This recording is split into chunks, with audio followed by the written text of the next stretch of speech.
எல்லாருக்கும் நமஸ்காரம். நான் அம்கிரி சௌந்தரராஜன். நாராயணம் பார்த்துட்டு வரோம். இன்னைக்கு வைகுண்ட ஏகாதசி. வைகுண்ட ஏகாதசிக்கு 11வது தசகம். அதோட ஹெட்டிங் சொல்லட்டுமா? சனகாதிகள் வைகுண்டம் செல்லுதல். ரொம்ப நல்லா அமைஞ்சிருக்கு, பார்க்கலாம்.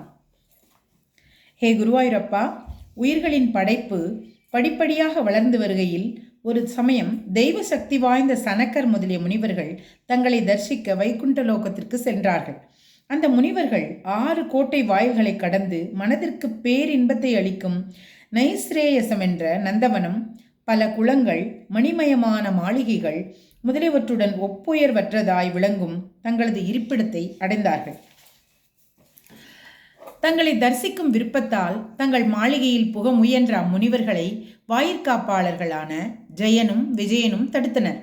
அம்முனிவர்களின் மனதில் சினம் எழுந்தது. ஹே குருவாயூரப்பா, எங்கும் நிறைந்த பரம்பொருளே, இவையெல்லாம் தங்கள் திருவுள்ளப்படியே நிகழ்ந்தன.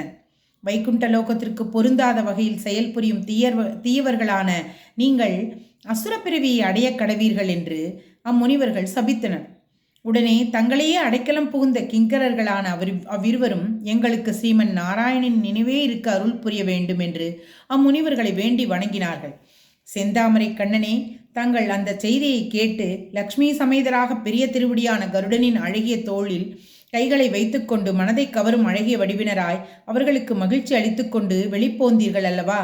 அப்பொழுது தாங்கள் தங்களை துதிக்கின்ற முனி சிரேஷ்டர்களான அன்பான வார்த்தைகளால் அமைதியுறச் செய்து வேறு எவரையும் தம் தலைவனாக ஏற்காத தொண்டர்களான அந்த பார்ஷதர்கள் நோக்கி, நீங்கள் இருவரும் சம்பிரம்ம யோகம் என்ற பகைத்தல் யோகத்தை செய்து 3 பிறவிகள் எடுத்து கழிந்த பிறகு மீண்டும் என்னை வந்து அடையுங்கள் என்று கருணையுடன் கூறினீர்கள் அல்லவா? பகைவன் தமது பார்ஷதர்களையே தமக்கு பகைவர்களாக கொண்டு உலகில் ஒரு நாடகம் நடிக்க விரும்பினார் போலும். வேறு எந்த விதத்திலும் வைகுண்டவாசிகளான ஜெயவிஜயர்களின் வீழ்ச்சி பொருந்தாது என்று ஸ்ரீதரர் எழுதிய விளக்கம் உள்ளது. பிறகு தங்களது தொண்டர்களான அவர்கள் இருவரும் காஷ்யப மகரிஷிக்கு திதி தேவியிடம் புத்திரர்களாக அசுர வீரர்களாக உதித்தார்கள். மாலை காலத்தில் பண்ணப்பட்ட தவறுதலால் தீய செயல்களை புரிபவர்களாக இரட்டையர்களான அவர்கள் உலகிற்கு வேறு 2 யமன்களைப் போல இருந்தனர். அவர்களில் ஒருவன் ஹிரண்யகசிபு என்றும் மற்றவன் ஹிரண்யாக்ஷன் என்றும் பிரசித்தி அடைந்தார்கள். அவர்கள் இருவரும் தங்கள் அசுரத்தன்மையினால் அறிவிழந்து தங்களையே இறைவனாக கொண்ட அனைத்துலகங்களையும் சினம் கொண்டு துன்புறுத்தினார்கள். அவ்விருவர்களிலும் ஹிரண்யாக்ஷன் என்ற பேர் அரக்கன் போர் புரிய பல இடங்களிலும் தேடி ஓடி திரிந்தும் தனக்கு சமமான பகைவன் ஒருவனையும் காணாமல் உங்கள் மனைவியான பூமா தேவியை கவர்ந்தெடுத்து நீரில் மூழ்கிவிட்டு கதாயுதத்தை கையில் ஏந்தி செருக்கினால் சத்தம் செய்து கொண்டு சுற்றித் திரிந்தான்.